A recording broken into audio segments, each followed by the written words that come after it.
welcome to the Nonconform 2.0 project. I'm here together with my colleagues, with Sarah Phillips, who is tuning in from Bloomington, and she is the director of the REEI and the Russian Studies Workshop at the Indiana University. Sarah, do you want to say a few words? Sure, just want to say what a pleasure it is to meet all of you. Really looking forward to the project. This is the third collaboration that the Russian Studies Workshop at Indiana University has with Anastasia and her team at the museum.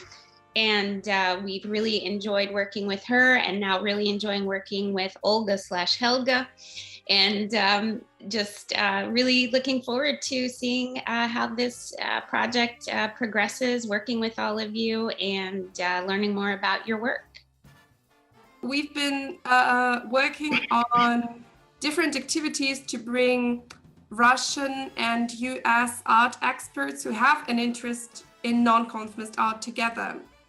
Last year, we organized a project that was called Nonconform.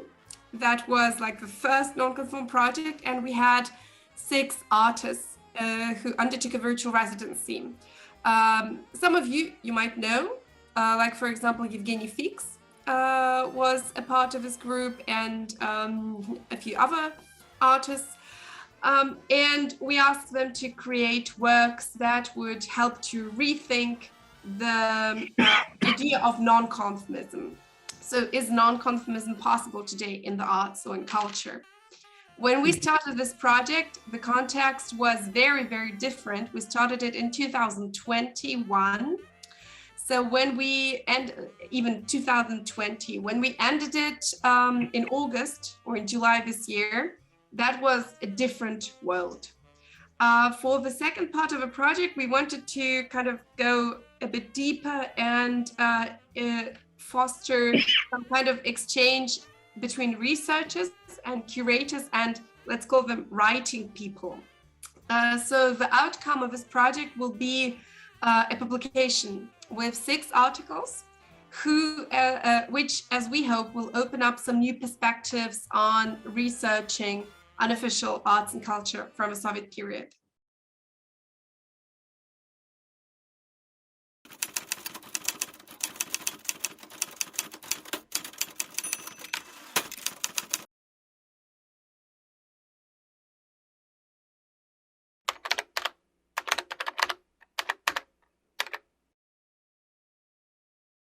My name is Jyoti Arvi. I am an artist, a writer, a researcher based in San Francisco, California.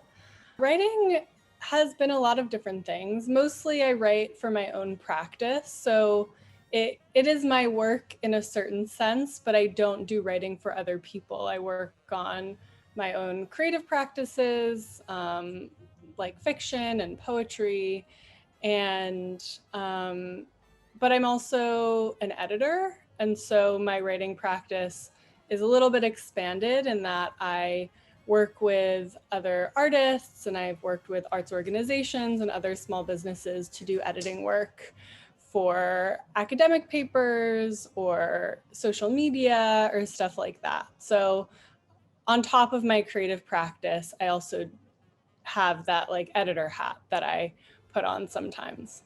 When I'm doing editing work, I'm really trying to get into the mind and the voice of someone else and figure out how to bring that out more fully, how to bring that to, more polished level. And when I'm working on my poetry, it's a lot more playful and comes from my creative vision.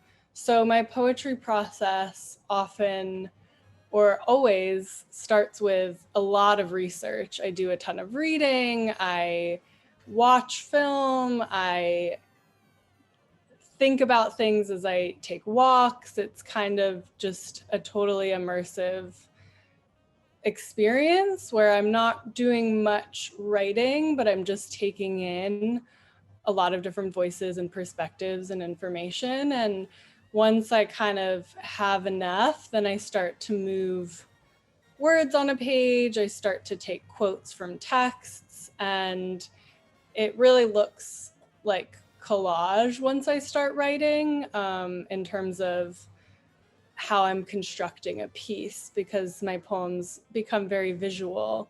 So that process is usually much shorter than the lead up to that process. And then I have to go back and put in a bunch of footnotes. So that's always an interesting kind of writing of a second poem with the footnotes. Theme that I've been working on for the past, I believe, 4 years now, which I'm also continuing to work on with this project, is around the physical remains of Vladimir Lenin's body. So I'm using this as a lens to think about collective history and to think about bodies kind of more generally as well. And so I've looked primarily up until this point at Lenin's preserved corpse, which his corpse has been preserved in a mausoleum in Moscow, for those who don't know, since he died, and as well as many statues of him that are throughout the post-Soviet space. And I've used queer theory as a way to conceive of this body as a queer body, and trying to come up with new possibilities for how we can relate to collective history and also our personal histories and our bodies through conceiving of this body as a queer body. So a lot of the themes have been reading a lot about Lenin and reading a lot about the history of his body, as well as reading a lot of queer theory and other critical theory and other histories, pulling from many genres, and poetry as well. So my project for this residency is a continuation of the work that I've been doing on Vladimir Lenin's remains, though primarily before I was focusing on Lenin's corpse and statues. I've shifted my focus to look at contemporary art that has been made about Lenin, starting from late Soviet period, and then trying to bring my focus more towards contemporary artists working today. And a lot of my time spent in the research process was looking at some of these foundational works of art, like from the Sotsart movement, where Lenin was put in this more capitalist imagery, and there was this tension between what he signified, to the famous Lenin is a Mushroom performance piece by Sergei Kuryokhin and Vladislav Mamyshev-Monroe, who did Lenin drag. So those are kind of some of the foundational pieces I'm looking at, and then bringing it forward. A lot of my research was finding artists who are working with Lenin today. I was hoping to focus on queer artists, though I expanded my scope a bit and thought about artists who are working outside of St. Petersburg and Moscow, artists who are women, artists who are also outside of perhaps the what is centered in the art world. And so I found amazing artists like Mayana Nasibulova, who's Novosibirsk, I think, Moscow based, Natasha Yudina from Tomsk, I believe, Rinat Valigamsi, who's in Ufa, these visual artists who do very playful work with Lenin. And then I read a lot of work by Oksana Timofeyeva, who is a member of Что делать, or What is to be done. And her texts were really interesting and helpful. Some of them dealt with Lenin, but some of them I used more as like a theoretical kind of narrative way to understand the work. So a lot of my research was getting into these artists and writers' work and as well as reading more about the discourse of Lenin in the post-Soviet period.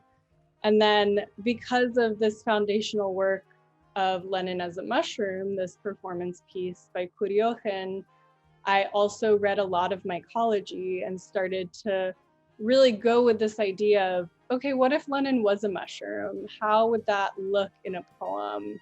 What would it look like if all of these pieces of artwork that I found about Lenin were a network, a mycorrhizal network that connected these different fruiting fungi and connected the forest through this underground network?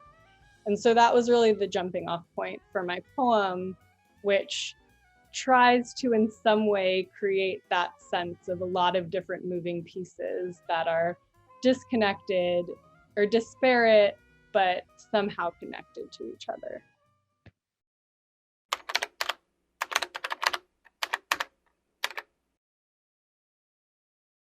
My name is Les Joyens. I am born in Santa Barbara, California, and I am a multimedia visual artist and writer.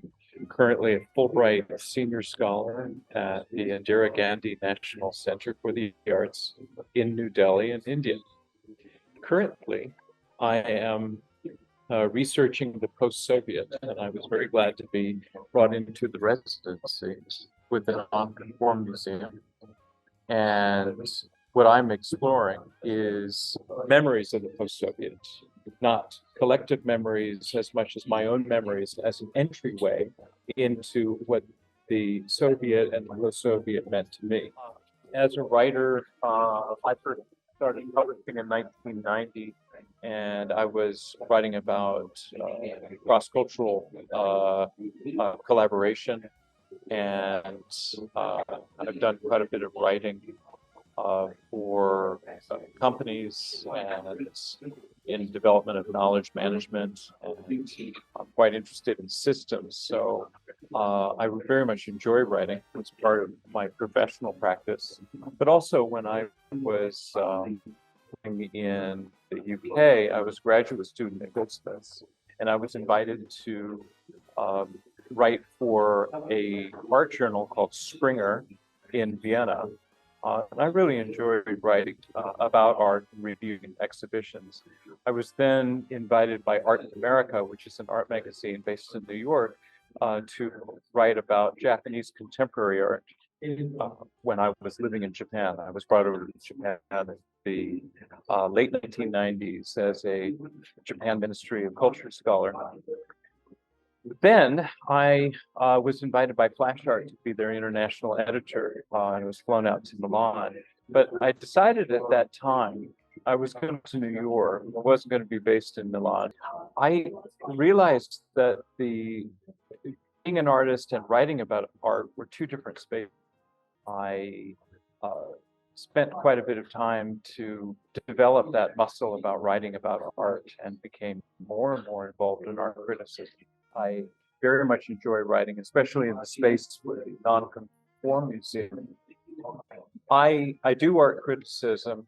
I do reviews of art exhibitions. When I was asked to join the Nonconform Museum for this residency, I wanted to look at that space about photography, and particularly about the way I encountered photographs with my own family photographs, but also with myself as a photographer, because I trained as a photographer since I was 15. I think about photography as quite a challenging medium because it tries to show a sense of authenticity and veracity. This really happened. But now we live in a place where misinformation is becoming more and more common. So that media literacy is something I'm interested in because I do work with a lot of different people around the globe. What does media literacy mean? What does veracity mean? What does the authentic mean? And I realized that photography is quite quite a challenging medium. If we look at the relationships and the problematization of how photographs index memory and memory also index photographs and how photographs are memory, then I think we have an interesting place to explore our experiences from the past. So for me, the reason I chose the title, including for Lenin and monuments of Lenin, was because that's what I could remember from my visit. And Lenin was an iconic figure in monuments in general. So having remembered a preponderance of Lenin statues, especially in front of buildings, in front of schools, they were also in front of factories, there was a sense that that represented something important to me as a Soviet. I realized that memory itself becomes quite slippery because we might remember something that is in such a way, but over time we have new associations. When the photographs are there, they kind of guide the associations, but in a very strange way that might deflect from the actual moment because the photograph is so framed. It's surrounded by blackness, and I kind of attribute that to where I can compare that with looking at a cinema screen. Everything else is blacked out, and the screen really frames what we see. That's cinema terms is mise en scène, whatever we put into the scene. That kind of editing real life is what we're doing with cameras.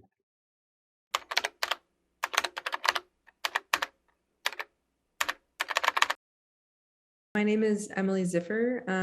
I'm a writer and researcher and translator from Philadelphia, but right now I'm based in New Haven, Connecticut. I'm a PhD student at Yale's Slavic Languages and Literatures program. So I study Russian and Polish art and visual culture and literature, mostly in the 19th and early 20th centuries. And I'm really interested in the environmental humanities and animal studies at the moment.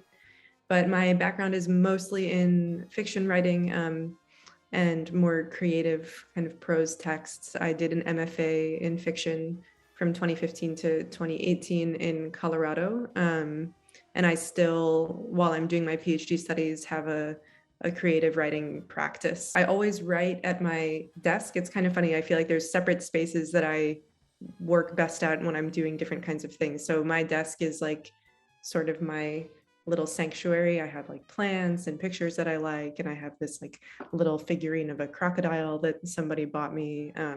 I have this little timer that I like to use. So when I'm working on stories, I really like to be at this desk, which also faces out and has these huge windows. So it's like very bright and inviting. I think I like short stories because I don't gravitate towards very traditional plot-driven novels or stories. I really love experimental language or experimental structure. And I think often those kind of experimental forms just work better over a shorter space or a shorter time period in a story. I think novels that are like experimental for 300 to 400 pages can sometimes start to feel a little bit grating for the reader, or at least that's my personal reading experience. I'm sure that other people don't feel that way. So I think that for me, the potential of the shorter form is just more exciting. I love Russian literature, but I think as a fiction writer, I've been more drawn to maybe the Latin American canon. I really love the author Roberto Bolaño, and I love Borges. So I think that, especially for the Nonconform project, it's been really fun to sort of fuse that style that I really love with the research that I do on Russian art and literature. Because this project with Nonconform has forced me to work on fiction in a different way than I usually do. I think that usually for me, my process is that if I'm interested in working on a story, I will read a lot of fiction. I read a ton of short story collections, or I really love novellas. I'm really more interested in short form fiction. So when I'm writing, I read a lot. And when I was in the MFA, my advisor really tried to just rid all of us of the idea that writing is something that is, from some sort of like nebulous source of inspiration, and that it's actually like a practice that takes a lot of work, and that by sitting down every day at the same time every day and writing, even if you don't have a good idea, something will generate. So I think my process is somewhere like in between what feels like sometimes random inspiration, where I'll just like get an idea or a line or sort of an image of a character, and I'll think, oh, this could be a good seed for a story. And then from that point forward, that's when I'll start to sit down and do the work and start trying to write through some of those ideas, even if I don't have a clear concept of what the story is. I feel like a lot of times that sort of spark comes from things I'm reading for my PhD program, like little interesting tidbits from history or kind of strange characters from 19th century Russian, not from fiction, but like strange people or historical figures. But it really does feel like an inexplicable process to me, that this idea will come out of nowhere and then I'll put in a lot of work to try and cultivate it. So with the Nonconform project, it's been interesting because I feel like this process more resembles how I would approach PhD research, which is I didn't really have an idea for a character. I didn't have any like idea for a voice. I didn't have any stylistic conceptions of where the story would go, but I knew that I had like a time period and a theme I wanted to work on. So like 1960s, 1980s Moscow conceptualism with a queer female character. So for this project, I started by reading more like historical or scholarly texts on Moscow conceptualism, unofficial art in the Soviet period, and sort of the queer experience in that period. And then from there, I started to like create a character and a storyline, which I've really never done it in that order before. So it's been interesting. So when I saw the call from Nonconform, I was very excited because I felt like it would be an opportunity to get to return to that interest, but also get to return to it in a creative way. I do love fiction writing more than I love academic writing. So I didn't have this idea for the story before seeing the call for the residency. I just realized that this would be a great opportunity to play around with some of those ideas in my own way. So I knew when I started writing the application that I would want to create some sort of fictional artist and put her in the like cultural environment of the Moscow conceptualists. So my project is I've created a lesbian artist named Maria Dubrovskaya, who is Jewish and comes from a fairly wealthy family. Her father is from Siberia and is sort of obsessed with like hunting and finding preserved fossils. And her mother is from Poland and ended up in Moscow. So I created this sort of like mythical birth scene for her and sort of a very happy family life from a young age. And then her father is arrested and kind of disappears from her life. So I was interested in having like a sort of like mythical or unclear childhood for her, so that as she's growing up as an artist, she can have a lot of like family mystery to interrogate. So I think that what's interesting to me about this character is, well, my family is Jewish and my family left Eastern Europe around the time of the war. So it's interesting for me as also a queer woman to write a character who might have a sort of like parallel experience to someone like my grandmother or my mom, but is living within this very vibrant artistic culture that really interests me. So it's been really fun to get to sort of make up fake conceptual art installations that she would do. I really like Igor Makarevich and Yelena Yelagina's, I forget, I don't know what the translation would be, like the all-state fish exhibition that they did, where they curated this exhibition, I think it was in Arkhangelsk, based off of a Soviet exhibition in, I think, 1935 that was like supposed to show off the fishing industry there. So then they made this whole like conceptual art exhibition about fish. So I wanted my artist to kind of do similar things, playing off of her family history. Her dad is obsessed with mammoths, so I had her create a conceptual exhibition that's about mammoth hunting in Siberia.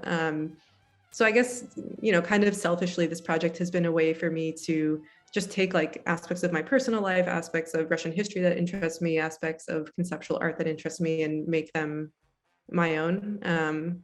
That's been really fun.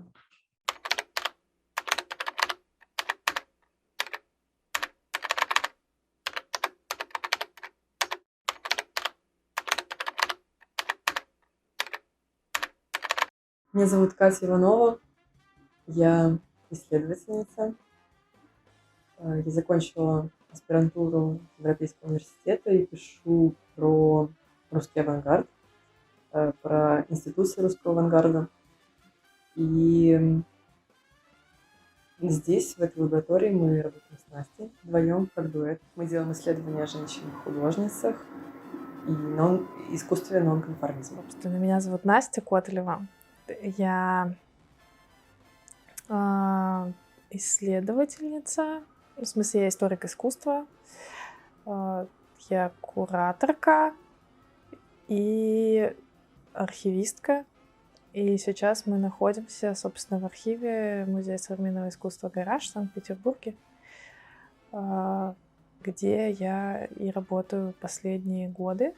Но у меня не было до этого опыта исследовательской работы какой-то коллективной, но был опыт художественной коллективной работы, потому что я еще тоже училась в школе вовлеченного искусства и участница коллектива такого художественного. И, в принципе, вот в рамках какой-то художественной деятельности, артистической, я привыкла как раз работать в коллективах по большей степени. А в исследовательской практике это такой первый опыт. И это была Настина идея о том, чтобы выступить в качестве дуэта. У Гройса есть такой прекрасный текст, название которого я не помню.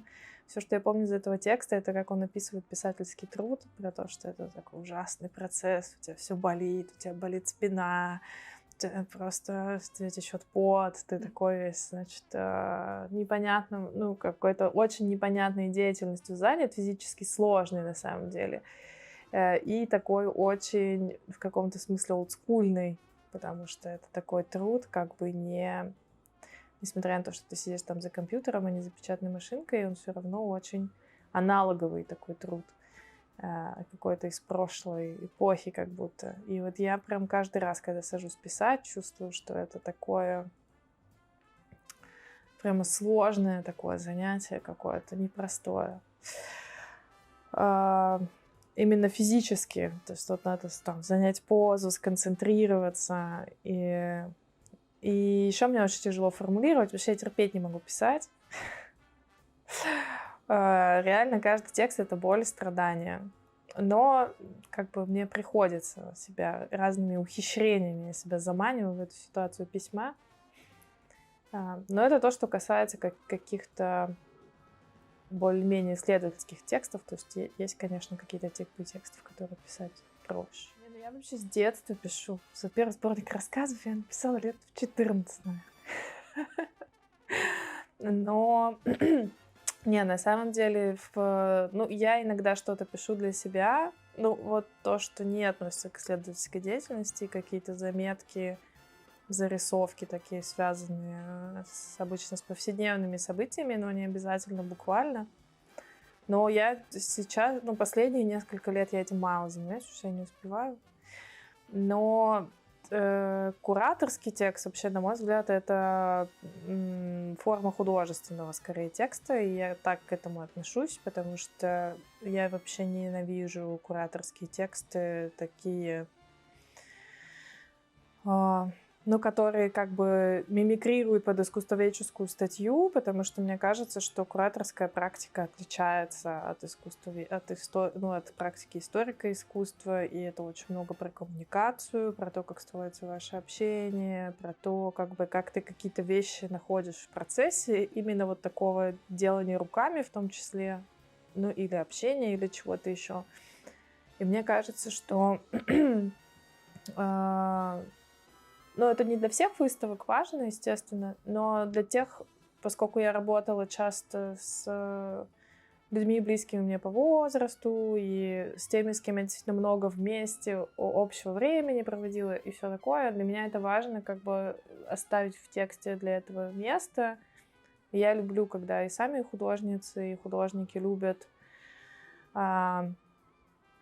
ну, как бы обсуждать, да, какую-то свою практику, обсуждать то, какое место там текст занимает для них. Ну, то есть, в общем, чтобы это было частью какого-то процесса, а не формальностью, необходимой для выставочного проекта. Потому что так повелось просто, что должен быть такой текст большой, и он все должен объяснять. Вот.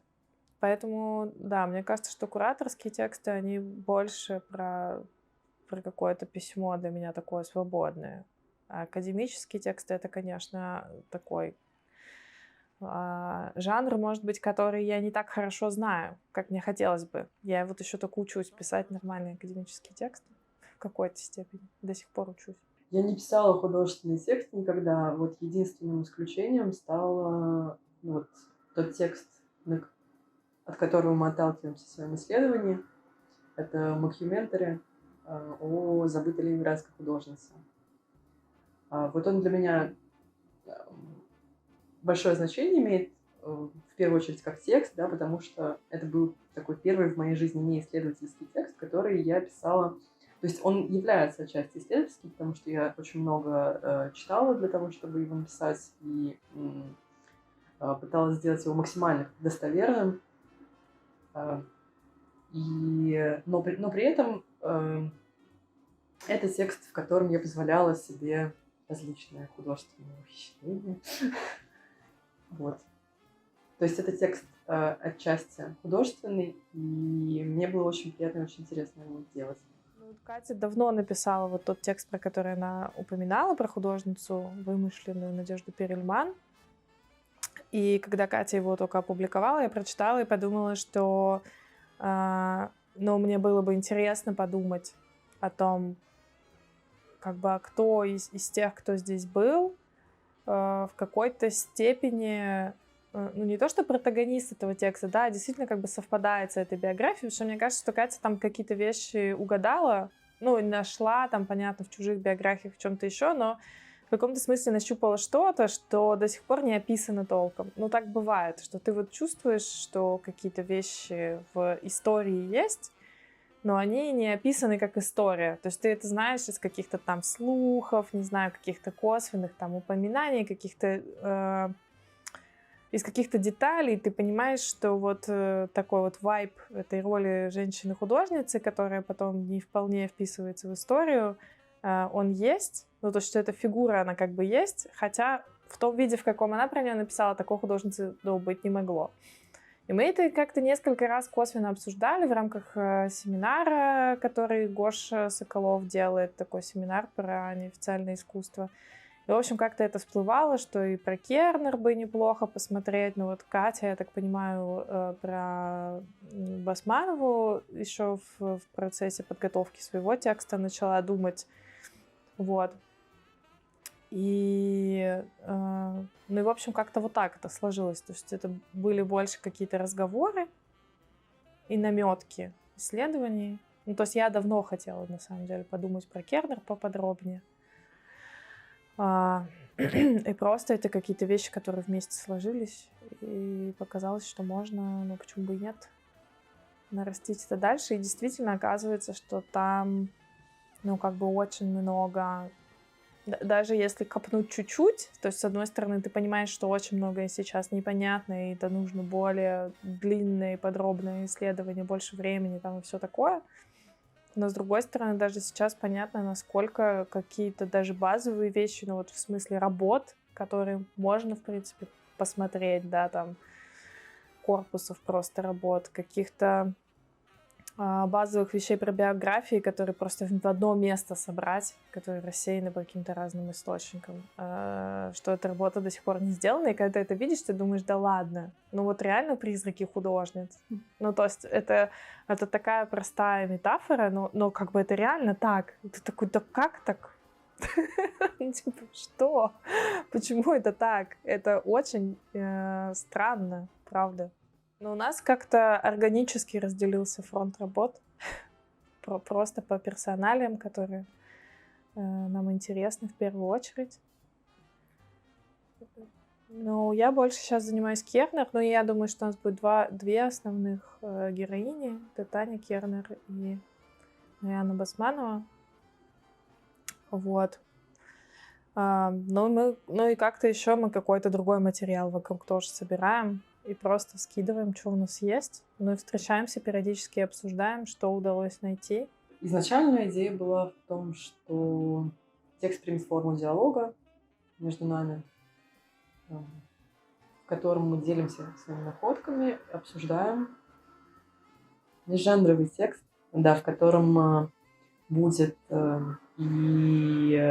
возможно, какие-то врезки такие академические, какие-то ссылки, и будет наша речь непосредственная. То есть так, чтобы формат этот был максимально таким мутационным каким-то. У нас есть возможность написать какую-то такую академическую статью, и это как раз интересно, потому что можно... Это дает возможность как-то вскрыть, наверное, больше каких-то смыслов. И я вообще люблю такие тексты, которые преодолевают формат свой. Вот один из очень важных, например, для меня текстов — это «Камера Люсида» Барта, который начинается как исследование, а потом плавно перетекает в автобиографию, в какой-то суперличный текст. И в итоге он производит очень сильное впечатление как раз за счет того, что у тебя есть какое-то ожидание от жанра изначально, но оно, пока ты читаешь, да, оно тебя просто расплавляется как бы на глазах. И текст, от которого ты этого совершенно не ожидаешь, вдруг оказывается очень сильно наполнен как бы какими-то личными эмоциями, личными переживаниями. Вот что-то такое, чего-то такого мне бы хотелось, наверное.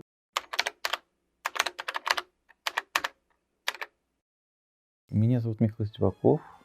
Меня долгое время интересовало кино. Когда я учился в МУХе,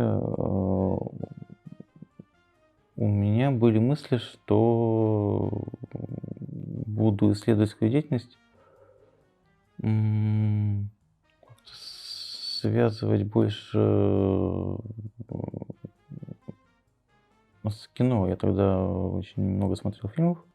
Я смотрел фильм, да, Ханса Рихтера. Это был «Альманах», несколько авторов. Там участвовали и Марсель Дюшан, и Макс Эрнст. Вся вот эта дадаистская тусовка. Фильм, наверное, могу ошибиться, но где-то 60-х годов.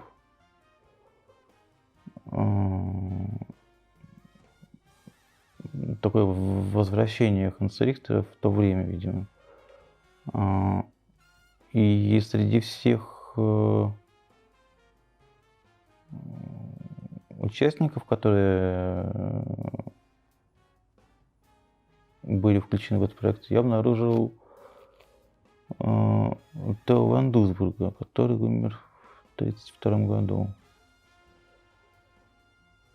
И меня это очень так удивило. Он, как я тогда понял, был представлен как автор. Он же вообще не связан с кино, он интересовался, но практики не было. Вот, и при каком-то дальнейшем углублении я обнаружил, что этот фрагмент был снят, по всей видимости, Хансом Рихтером, и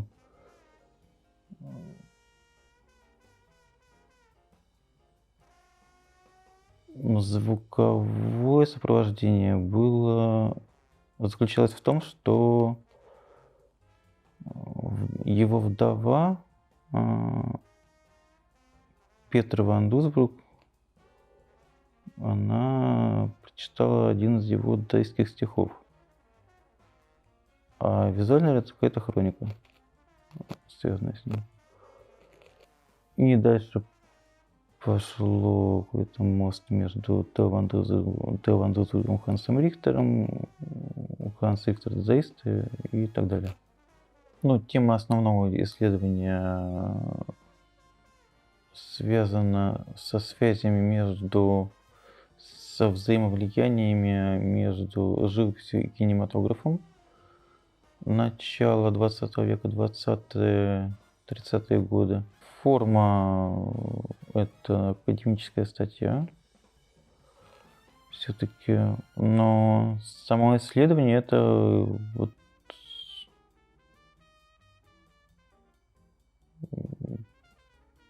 погружение в какие-то вот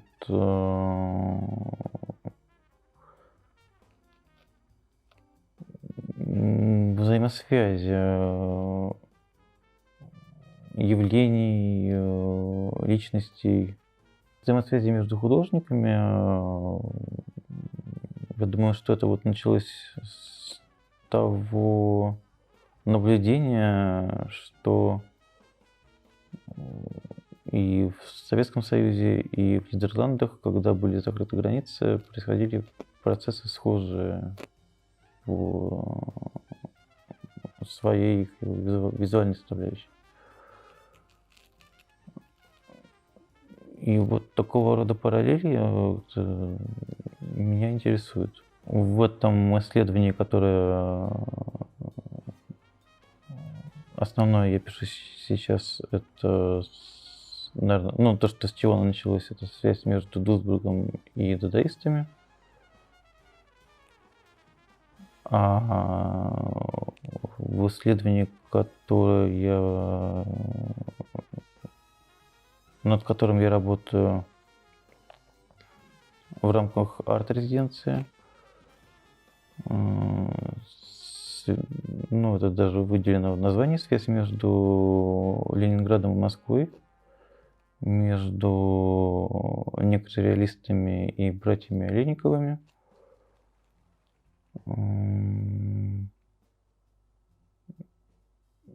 Интеграция братьев Олейниковых в московский концептуализм.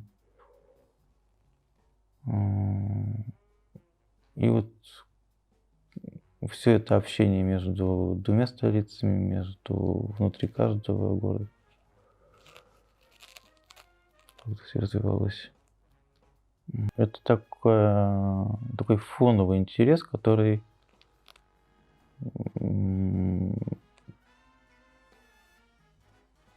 является такой движущей силой. Там где-то на заднем плане, которая вот заставляет меня писать о том, что из этого всего получается, что из этого получается, из этих процессов. Точка, зацепившая меня, это некрореализм. Почему именно эта тема? Я полагаю, что это такой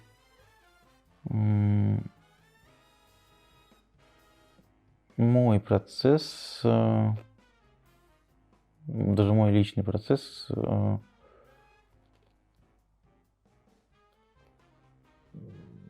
который запустился при многократном просмотре фильмов Евгения Кондратьева. Вот его продукт — это исследование. У меня есть подозрение, что такое смутное воспоминание, что я даже из всего этого многообразного ряда выделил небольшие фрагменты фильма «Привычка к электричеству», который, как я полагаю, не был завершен.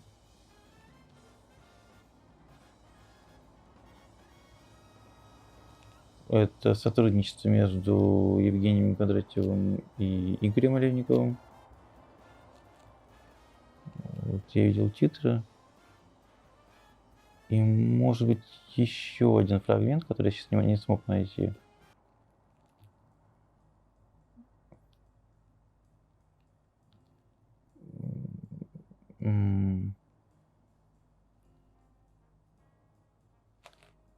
Небольшой кусок отснятого материала самого фильма. И, видимо, потому что эта линия не была завершена, она меня так вот привлекла. В исследованиях стараюсь как-то вот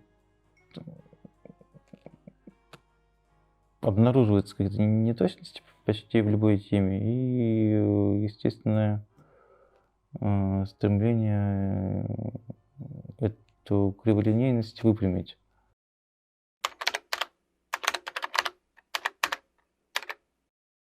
Меня зовут Лев Шушаричев, я искусствовед, недавно закончивший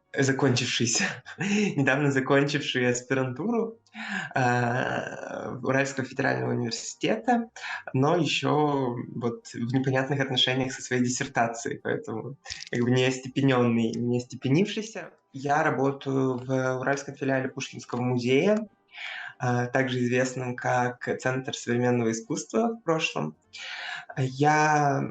Мне интересны разные сферы искусствоведческой специальности, то есть, да, вот это кураторство, собственно, я реализую себя как куратор музея.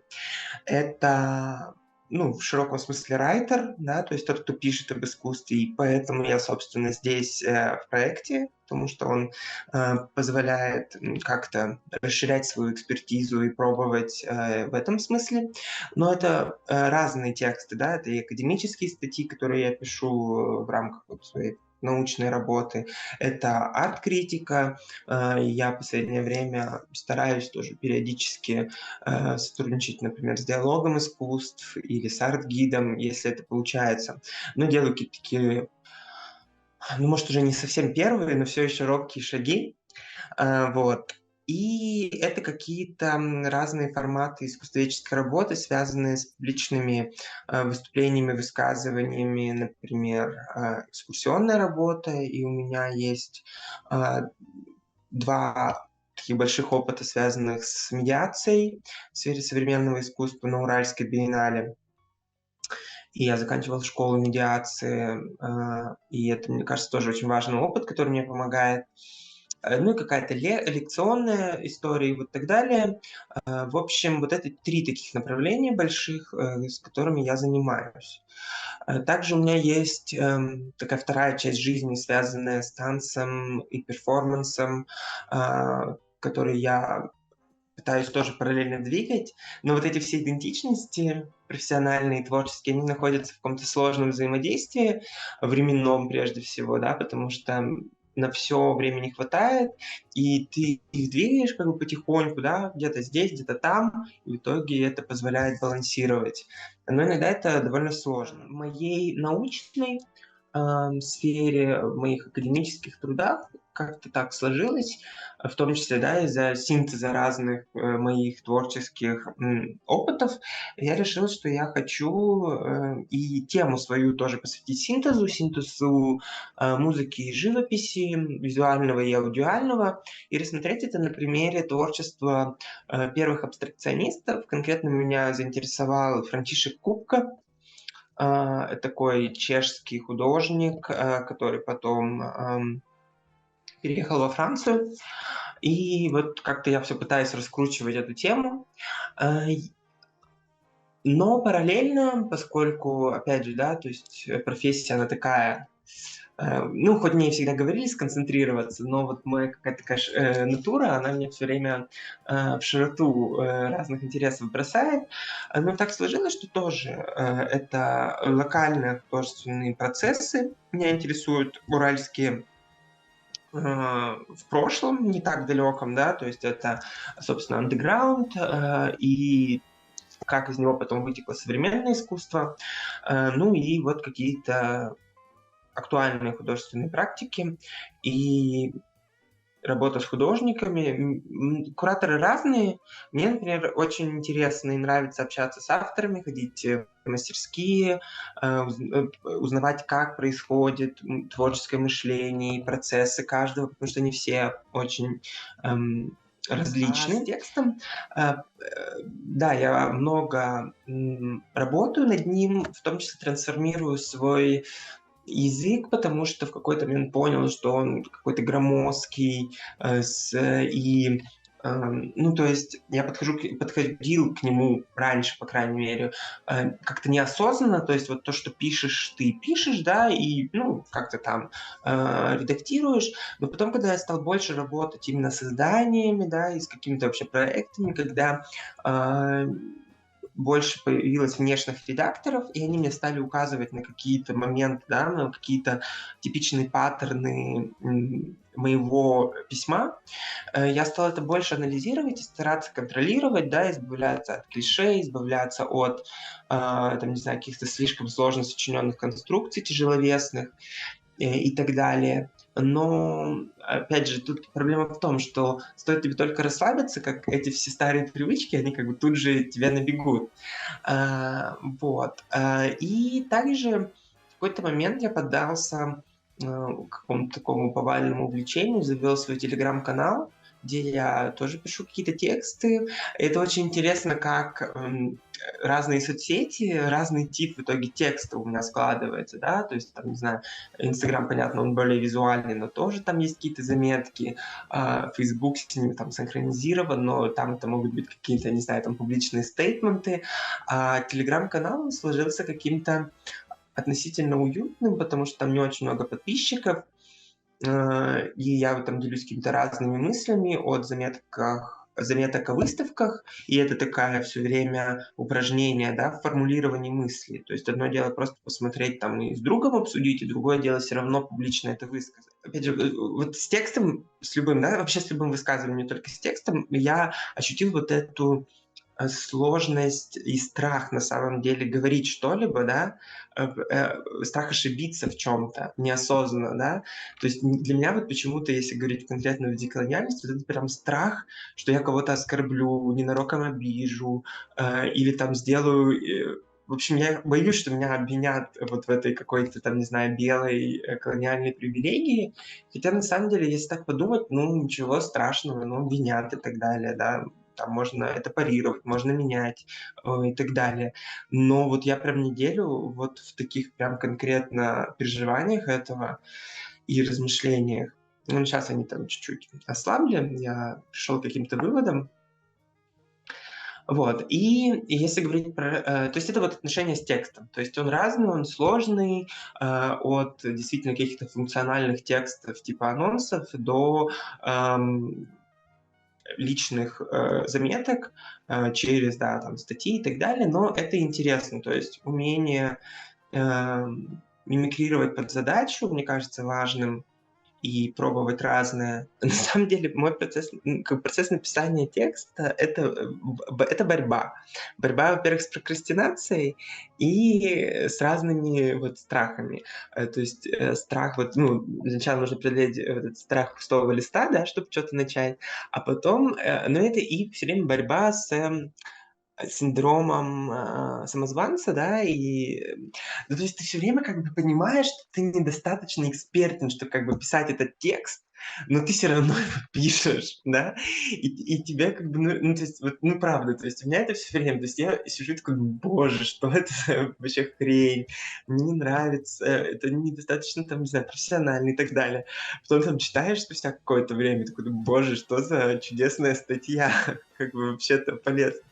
То есть, на самом деле, это для меня гораздо сложнее не написать текст, а вот эти вот действительно какие-то подготовительные разные вещи, ну, в плане исследований и вот ментальные. То есть почему-то я вот больше борюсь с самим собой, чем с материей текстуальной. Но вообще сам текст обычно у меня льется рекой. Как-то так. То есть если уже сесть, то ты просто пишешь и пишешь и пишешь и пишешь. А моя практика такая, что я стараюсь не останавливать это и не причесывать сразу, а просто, чтобы вот сколько есть возможности, да, написать, И точно так же, но потом делая его более научным и как бы насыщая, например, какими-то цитатами, фундируя его мнениями и так далее. То есть раньше вот именно практика и была. То есть поэтому вначале, да, ты читаешь, ты делаешь, например, какую-то книгу цитат. Я, например, ну, не скажу, что он у меня суперфункциональный, но я использую Google Keep. Это приложение для заметок, да, и они у меня там распределены по тегам. И, то есть, например, там, не знаю, синтез, я потом захожу и смотрю, да, и могу как бы внедрять и так далее. Опять же, вот мне все хочется прийти, я восхищаюсь теми учеными, у которых все по полочкам, там, знаешь, картотека, вот это, да, книга цитат, сразу ты вставляешь, еще сразу там библиографическое описание уже готово, типа ты нажимаешь одну кнопку и все сразу там по ГОСТу тебе выставляет. У меня, конечно, немножко не так, у меня все немножко более спорадически происходит, вот, но да, и потом получается, что ты внедряешь этот текст, делаешь более как бы научным, добавляешь туда мнение и так далее.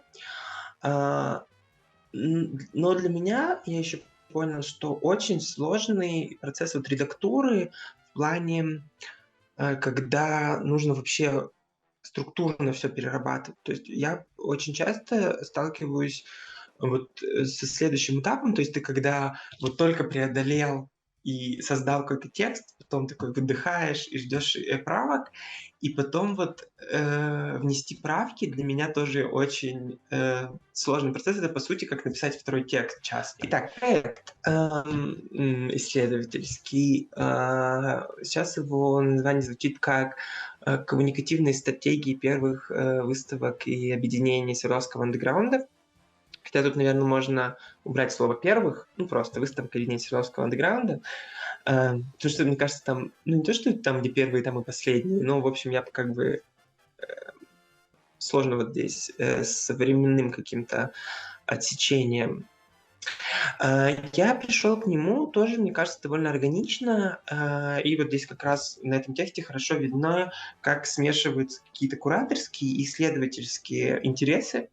Вот я постфактум уже, сделав ряд каких-то первых, там, более уже таких состоявшихся проектов, понимаю, что у меня всегда в кураторской практике есть какая-то история про взаимодействие со зрителем, вовлечение зрителя. Ну, не обязательно в смысле, что он становится прям там каким-то героем, но мне интересно создавать какие-то формы обратной связи внутри экспозиции или приглашать тех художников, которые как-то с посетителям взаимодействуют. Это также связано и с какими-то, опять же, перформативными историями, потому что это, да, интерактивные тоже форматы. И поэтому в истории вот андеграунда Свердловского меня всегда интересовал этот момент, который я как бы слышал как о некой, ну, не то что легенде, да, но просто я слышал об этом, не вдаваясь в какие-то подробности, что вот на первых выставках, которые были в 1987 году, первые две, а потом еще вот третья, что была некая вот эта система, что зритель решал, какую работу оставить на выставке, а какую снять, и вот происходила какая-то ротация. Мне показалось это крайне интересным опытом, и всегда оказалось. Но в действительности, в общем, искусствоведы как-то отдельно про это не писали. То есть об этом упоминается всегда как об одной из составляющих. А мне показалось, что это достойно какого-то текста, там, небольшого исследования об этом. И дальше, раскручивая эту историю, я подумал, что и в целом вот эта тема коммуникации и вот этого все время поиска выхода к зрителю, взаимодействия с ним, она вообще такая красная линия, и то есть с этой точки зрения можно рассмотреть и другие практики, а не только вот эту конкретную выставку там, или конкретные две. И еще углубляясь в более ранние периоды, типа там 60-е, 70-е, и тем более 90-е и нулевые, если уже говорить про современное искусство, но как некую правопреемников вот этих практик прошлого. В данном случае в тексте как бы отсутствуют произведения. Ну, то есть они мне не интересны, они И мне почему так еще происходит? Потому что мне кажется, что на самом деле произведения на этих выставках, они тоже были не очень важны, а точнее они были поводом как раз для разных актов коммуникации. То есть вот эта вот реляция, да, какие-то разные отношения, которые возникли в результате того, что произошел публичный выход искусства в массы, оно гораздо важнее, чем те самые, там, не знаю, опыты художественные, которые были там представлены. Вот. И хочется это показать.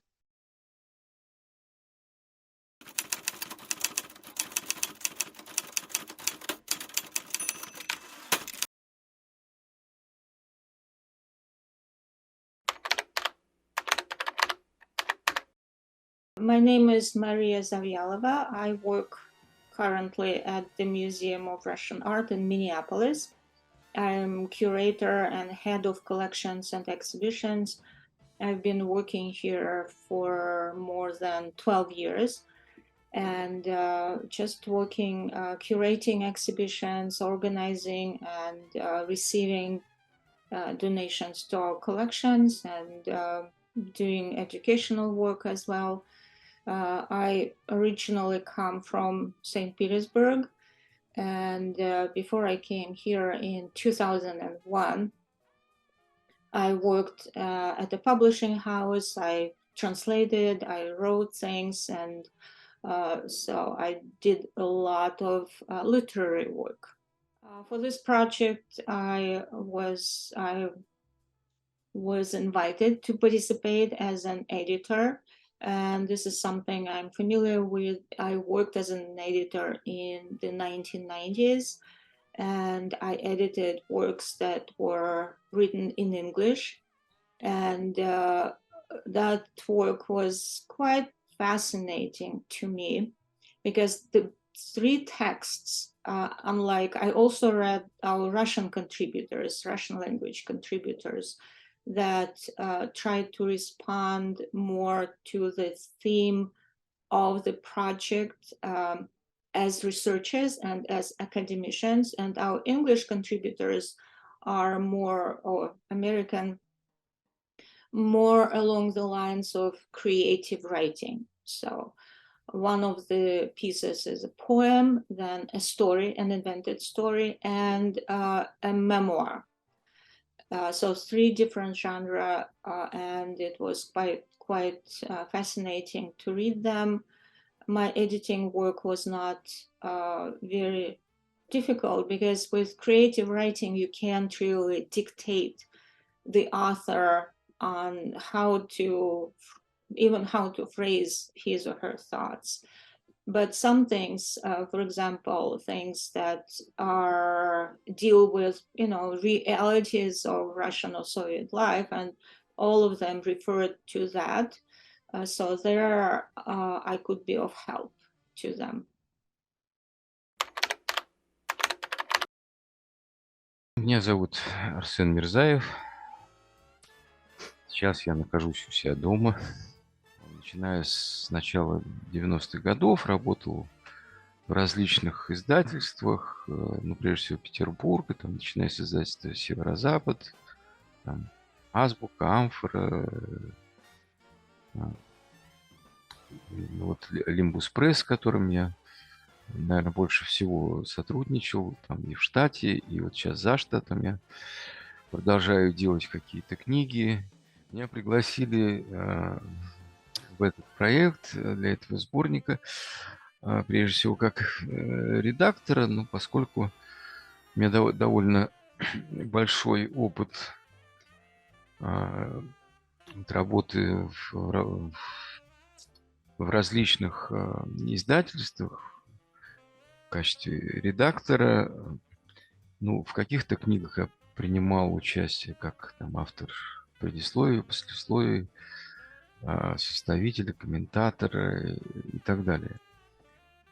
Ну, чаще всего это все-таки была художественная литература и поэзия, и проза, ну, иногда и переводная, но по большей части все-таки написанная на русском языке. И когда такое предложение поступило, поучаствовать в этом проекте, я, конечно, не раздумывая согласился, потому что мне это было интересно. И меня сразу же удивил, ну и, в общем, обрадовал выбор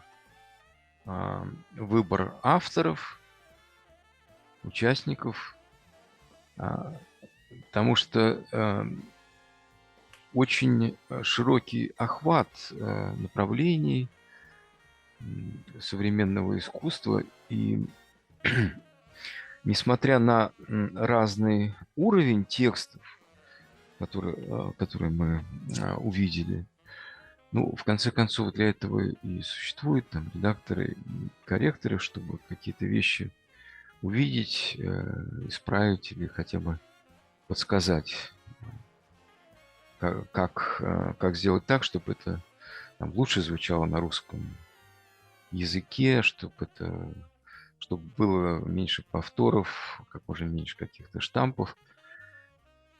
И, ну, понятное дело, что как редактор, работающий прежде всего с русским языком, я занимался, мы так вот разделили с Марией.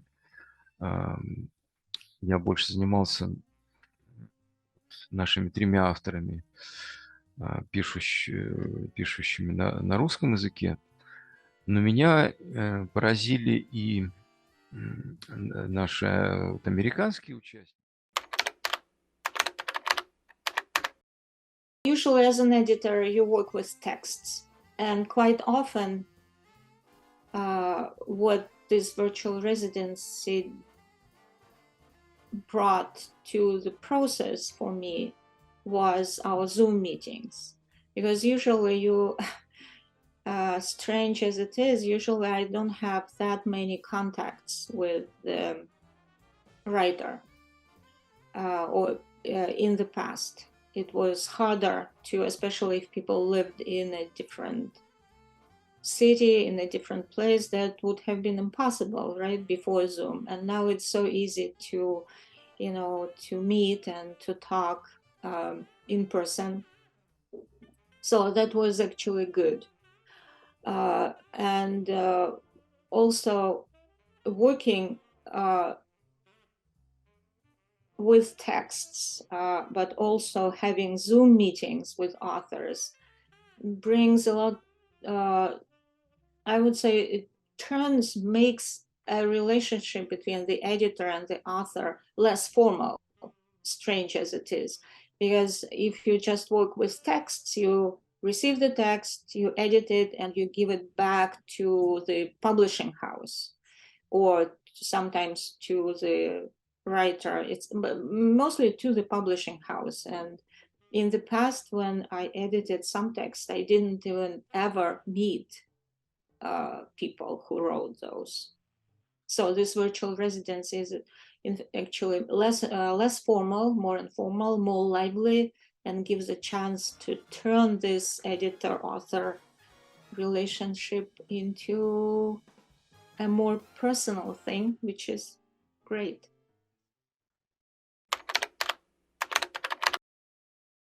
Джоти, да, которые занимались поэмой, посвященной Ленину грибу, да, такой дикий грибок или одичалый грибок, если по-русски. Меня удивило то, насколько серьезно и глубоко вот они подошли к теме, которая для нас, ну, казалось бы, какая-то прошлая жизнь, пройденный этап. Ну, вот там Ленин гриб, почему и в начале цитаты, да, что многие уже не понимают, что Ленин это на самом деле Владимир Ульянов. В первый момент кажется даже немножко как-то нелепо и смешно, но тут, конечно, надо понимать, что для человека, который произрастал не в этой грибнице, совершенно по-другому все видится и воспринимается. Не только там в нове это все, но как раз интересны и эта работа, и другие работы американских участников тем, что у них совершенно незамыленный взгляд, и при этом очень серьезный подход к теме. То есть даже вот поэма о Ленине, но по сноскам, да, по примечаниям видно, сколько литературы они проработали, что они изучили все, что писалось на эту тему, около этой темы. И что вот для того, чтобы создать вот этот совсем, в общем, небольшой по объему текст, потребовалась какая-то громадная работа. Понятно, что потом от этого надо как бы освободиться, чтобы написать, да? Но чтобы написать, нужно было это все проработать и пропустить через себя.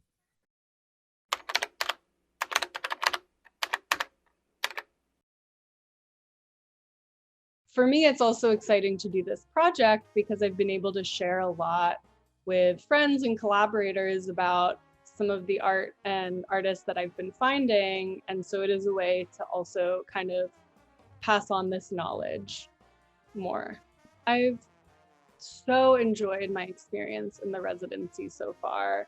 It's felt really generative and exciting and productive. And I've been outside of the sphere of Russian studies in any way for a long time. And so coming back to a community of people who's interested in the same topics that I am and doing similar research has been really amazing. And I feel that in our meetings, hearing about people's projects and their research has given me a new education in a way of a lot of topics that now I want to do even more research on.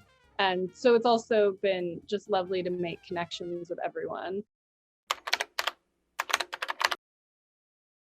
Очень любопытная и вот эта работа Лесли Джонса. Тоже видно, насколько это интересно было самому автору, и при том это удивительно такой личный текст, да, это вот проблема памяти, и не зря, когда мы, по-моему, встречались первый раз, я вспоминал и вот этот большой роман московского поэта Марии Степановой «Памяти памяти», и какие-то еще другие тексты, близкие, да, по направленности, там, по тематике. Вот. Это очень все интересно и необычно, и хорошо, что такие вот разные полюса в одном сборнике.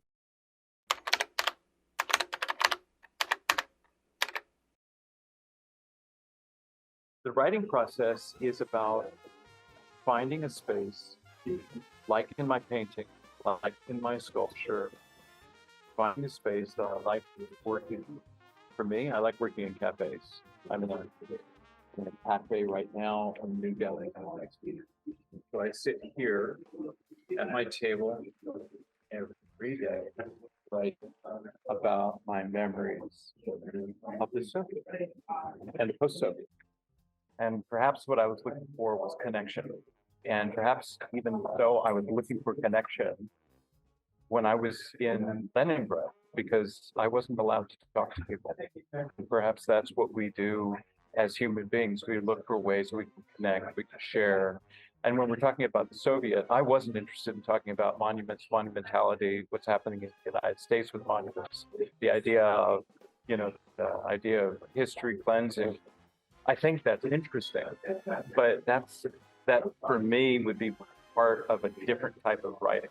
I wanted to write creatively, and this residency gave me the space to do that. In fact, I'm still doing it as we speak here.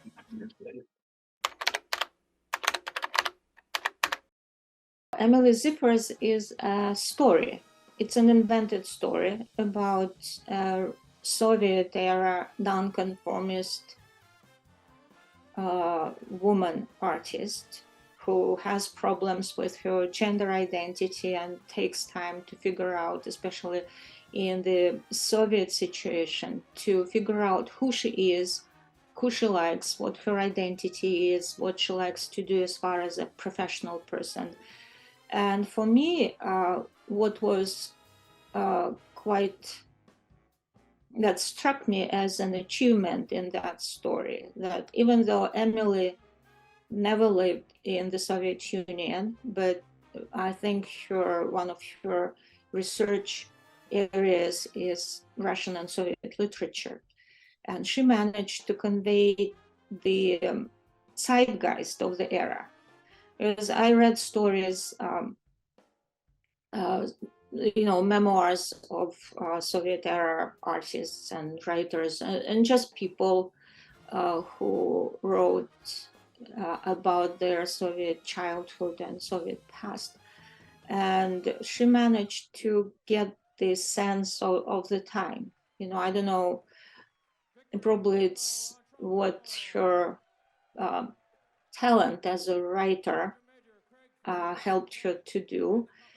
And it's a memoir. It does not focus necessarily entirely on, theoretical musings about the gender identity or professional identity of the person, but also her family. She talks about her parents and her friends and her school, and she also touches upon, several important historical landmarks during the post-war Soviet Union, Soviet life, and that was quite great to read. And I will be looking forward to reading the translation, because I am just interested how will it work in a translated text. Because in English, at least, it's it's a story that has that sense of the time of the Soviet period, grasped or captured in a way that makes it come alive.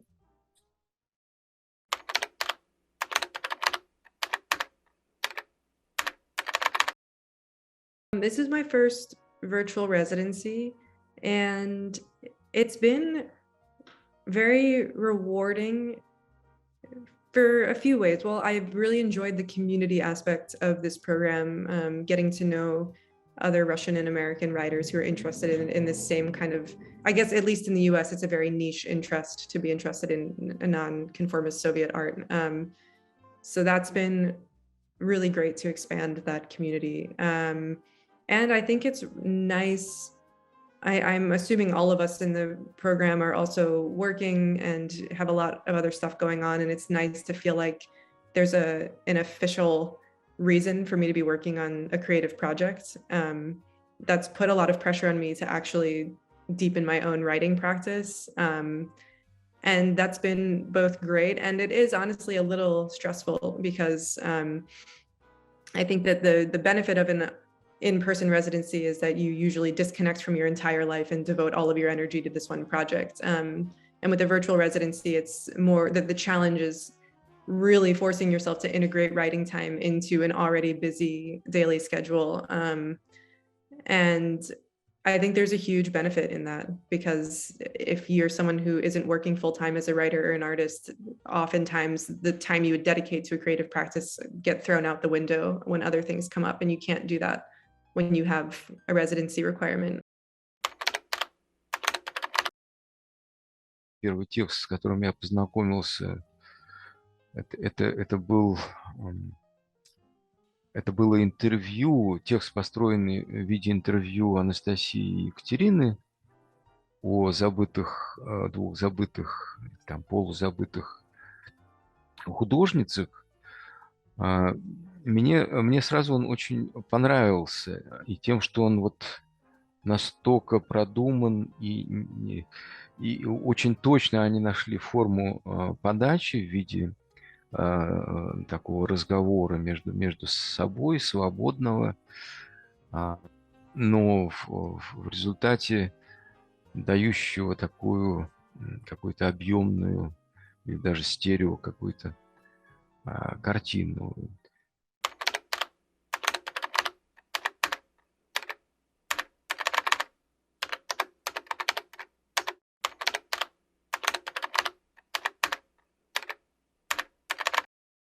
Мне очень понравилось, что мы все делимся тем, как наши исследования продвигаются, и что каждый из участников рассказывает о своем процессе работы. И это такое приоткрытие исследовательской кухни, как будто бы. Становится понятно, что все работают по-разному, и ты можешь чему-то научиться у своих коллег. И это, в принципе, интересно. Очень, не знаю, меня вдохновило, например, то, как работает Джоти. То есть совершенно очевидно, что там просто уже очень-очень много материала собрано, и такого интересного. И сама форма, в которой работа будет сделана, она тоже, мне кажется, очень необычной и вдохновляющей. Ну, в общем, что мне нравится пока что, и я надеюсь, что такие моменты еще успеют случиться, что ты бросаешь какой-нибудь дурацкий, может быть, вопрос или что-то такое, а людям не лень подумать, что тебе ответить. И тебе реально там кто-то пишет про такую книжку, кто-то тебе пишет про какое-то еще исследование, и ты, может быть, оно там тебе не пригодится right now, может быть, оно не то, что, ну, как бы то, без чего бы ты не смог жить, или то, что продвигает твое исследование, как бы дело не в этом, а дело в том, что это, ну, часто переключает тебя на какие-то другие источники, да, на какие-то другие пласты, про которые ты мог реально вообще там не подумать еще годами, или, может быть, ну, вообще непонятно, как бы, когда с ними столкнуться, или напоминают тебе, наоборот, о чем-то, что ты знал, но тоже там куда-то отложил и забыл, вот, и, ну, вот это вот, как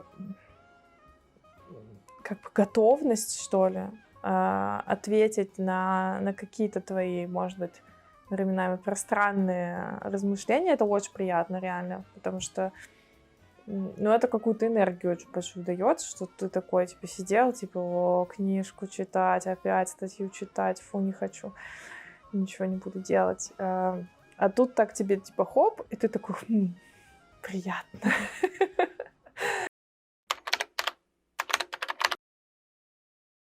Михаил, писавший о параллельном кино, он, конечно, очень серьезно подошел, там, гиперсерьезно подошел к работе над своей темой, но с ним как-то было сложнее всего, потому что, ну, как многолетний редактор, я не могу оставлять в покое текст, если там что-то не в порядке с русским языком. А там, к сожалению, были проблемы, при том, что человек, ну, очень здорово поработал.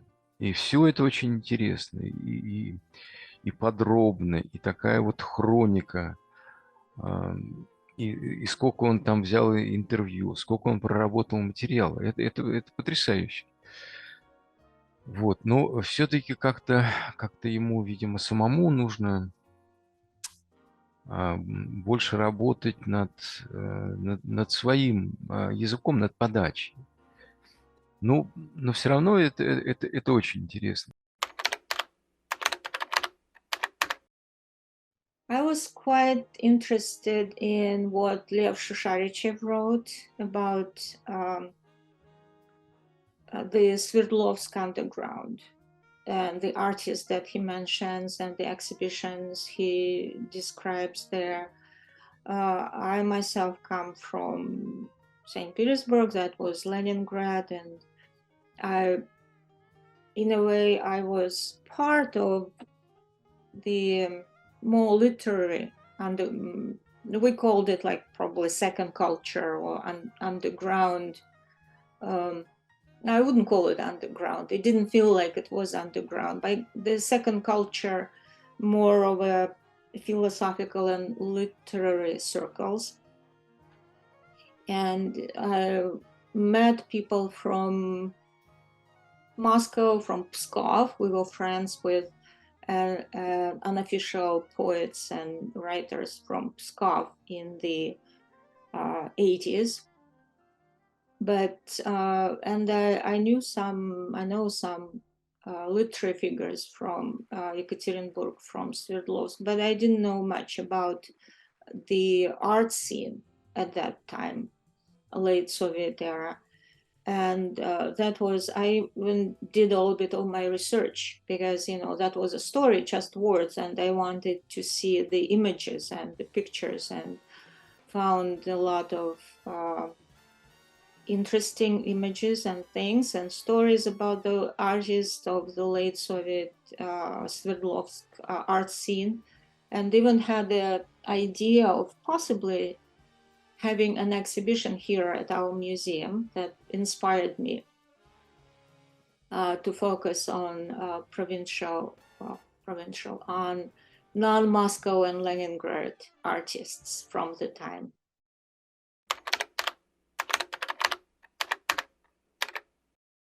Эта оптика, которую я для себя открываю сейчас, она, мне кажется, очень интересной и продуктивной, что важно. Да, что она позволяет действительно по-другому посмотреть на вроде бы уже знакомые тебе вещи. То есть в этом и смысл, что как бы расширить вообще свою точку зрения. И даже если я не воспользовался ею сейчас, это не значит, что да, это мне не поможет потом. Скорее всего, я точно двинусь как-то в эту сторону тоже. И таким образом, получается, мне нравится баланс нашего какого-то созвучия, да, и одновременно не переизбыток его, да, что мы можем заниматься своим делом и своей жизнью. И мне кажется, в этом и секрет любой виртуальной или офлайн резиденции, что это позволяет тебе выделить время и ресурсы на определенный проект, который ты, может, давно задумывал или специально придумал для этой резиденции, но это позволяет тебе его сделать, да? И в этом смысле тут, что офлайн, что онлайн, резиденция выполняет свою задачу.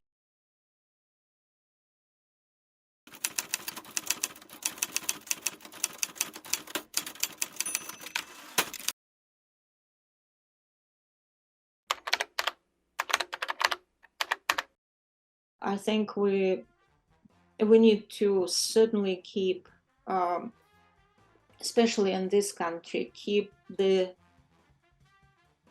collecting and presenting Russian art going. And there is actually quite a lot of interest in Russian art, has always been. And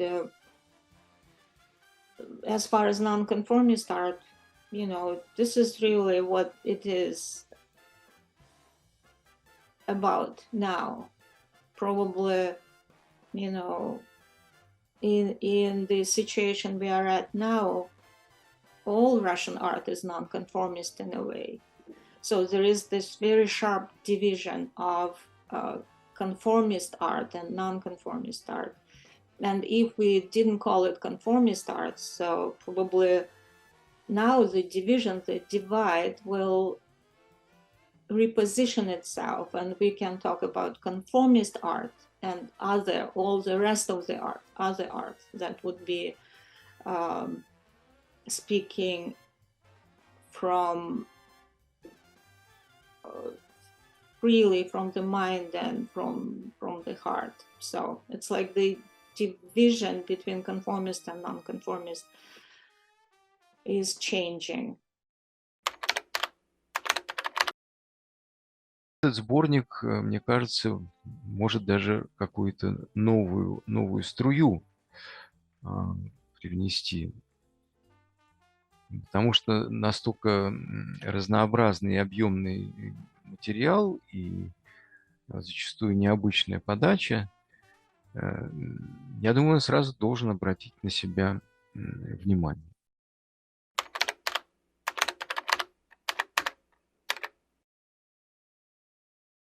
It's interesting to think about my dream project.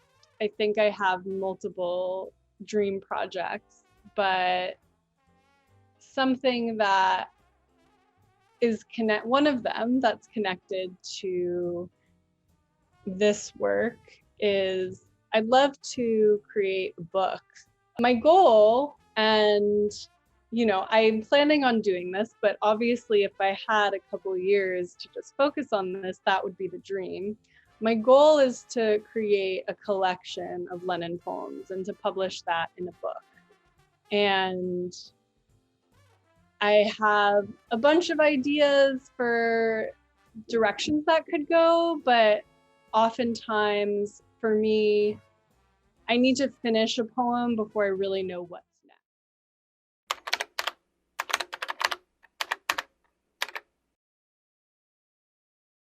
I would like to be in the future writing my fourth book of fiction. I would have good proceeds from the second and third book, and I'd be writing my fourth because I'm under contract. And I would be staying at my second house. It doesn't need to be that enormous second house. And I would be writing all day. And I also have in planning a project of artist interviews. So I've been interviewing people for about 30 years. And I love that space because I love reading interviews between one artist and another artist. So I think an interview between an artist and an artist story is interesting, but when it is between two artists, I think that's really cool. So as an artist that likes to write, I would like to interview and then have somebody else transcribe it.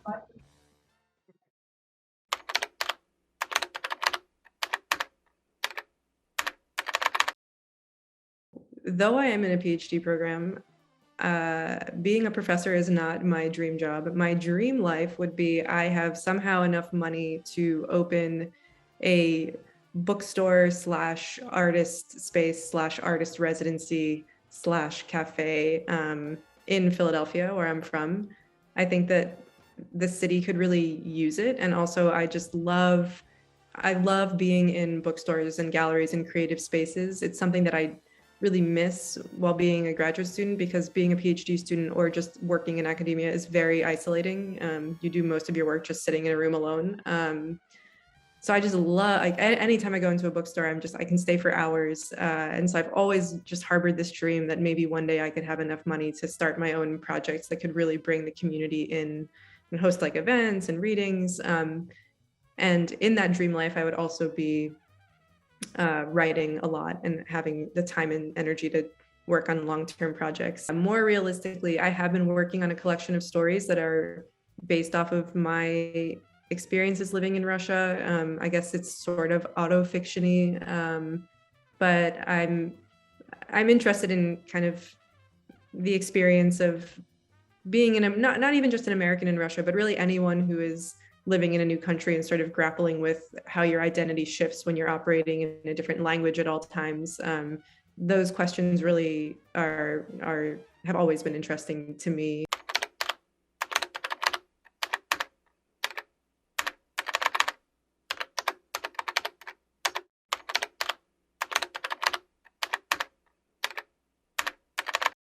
У меня нет исследования мечты какого-то.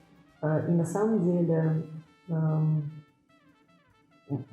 исследование мечты у меня начинает становиться все, за что я берусь в какой-то момент. То есть мне может быть совершенно неинтересна вроде бы тема, но как только я начинаю там что-то раскапывать, у меня возникает все больше и больше вопросов, мне становится все интереснее и интереснее, и мне хочется все больше и больше знать, и как бы каждая тема, какой бы неинтересной она ни казалась сначала, обнаруживает в себе какой-то бесконечный потенциал для развития. У меня есть просто, мне кажется, исследовательских интересов на полжизни. Но у меня есть просто несколько тем, которые как-то нацепились на меня, как ежи на иголки. Эти листья собирают. Вот у меня есть несколько таких листьев в иголках. Ну, отчасти это связано, собственно, с архивом и с разными какими-то формами исследования архива. Ну и как бы большая тема, это она, собственно, ну такая вот, не сфокусированная. Это вообще феномен архивных выставок реконструкций и архивов художников. Типа, зачем это все, как так получилось, что этого так много. Ну и там, естественно, внутри этого есть много более каких-то частных вопросов, в том числе связанных и с локальным контекстом. Ну и еще вопрос того, как это все работает с политикой, да, почему так часто, как довольно много всяких политических выставок связаны именно с архивом, принимают эту форму архива и вообще форму такую вот какой-то мизерабельной бумажки. Вот, как это работает, какой этого потенциал и есть ли он вообще. Но помимо этого есть еще много других тем, например, первых галерей в локальном контексте российском. Как раз это с перестройкой связано и с кооперативами, и с тем, как из этого появлялись первые частные галереи. Что это такое было вообще? Со всякими названиями, типа Ариадна и Палитра, и все вот это. Вот. Есть, конечно, большой интерес к женскому, ну, к women art history, скажем так, и к ее каким-то разным формам, к тому, как она вообще пишется. Потому что для меня пока... Ну, то есть я не знаю для себя пока какой-то формы, что ли, которая меня 100% устраивает, как об этом писать. И просто я бы хотела разобраться в этом побольше. Ну, и такой вопрос. Ну, и мне интересно действительно, как это в неофициальном искусстве было здесь, и почему это было так, а не иначе. Но и мне интересен тот феминистский поворот большой, который случился в российском контексте, как-то совершенно подспудно и незаметно. Не знаю, сколько лет назад, но когда действительно... Ну, когда феминистское искусство перестало быть чем-то таким только активистским, что ли, а стало некоторой штукой, которая есть везде, то есть это есть в детских книжках, ну, естественно, в визуальном искусстве, там, в какой-то массовой культуре этого стало действительно настолько много, что как будто быть непричастным этому скорее странно, чем возможно.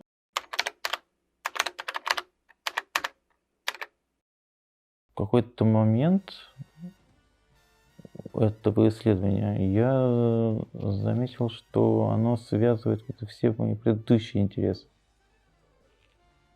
И здесь, кстати, можно проложить какой-то мост к чему-то художественному, как к тексту, который бы соединил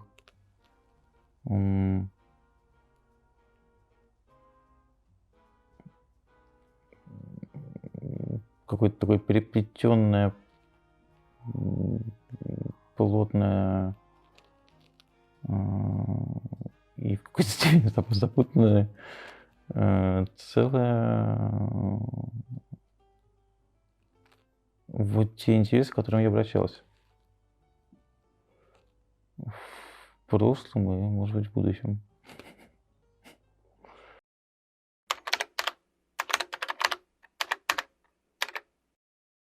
Я думаю, что, наверное, я иду к какой-то своей детской мечте. Ну, не знаю, потому что у меня такая семья, ну, тоже все равно интеллигентная, там мама философ, там папа физик, и вот что-то такое.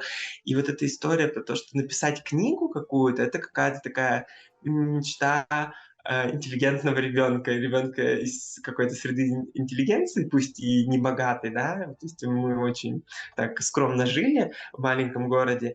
Я не то чтобы, мне кажется, я формулировал, но у меня как-то в голове это было, что мне кажется, это какое-то такое доказательство солидности. Ну, вот в детстве так это мыслится.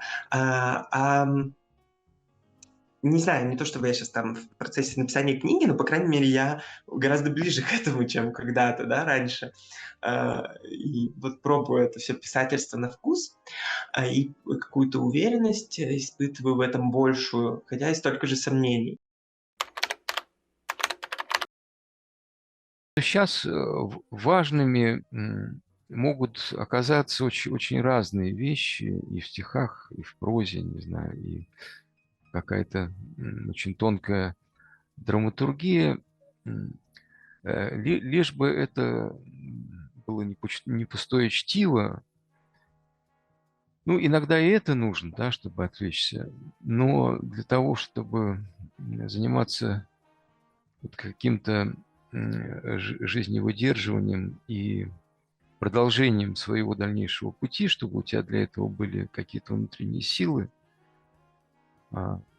важно вот такое чтение, которое тебя будоражит, пробуждает в тебе какие-то внутренние силы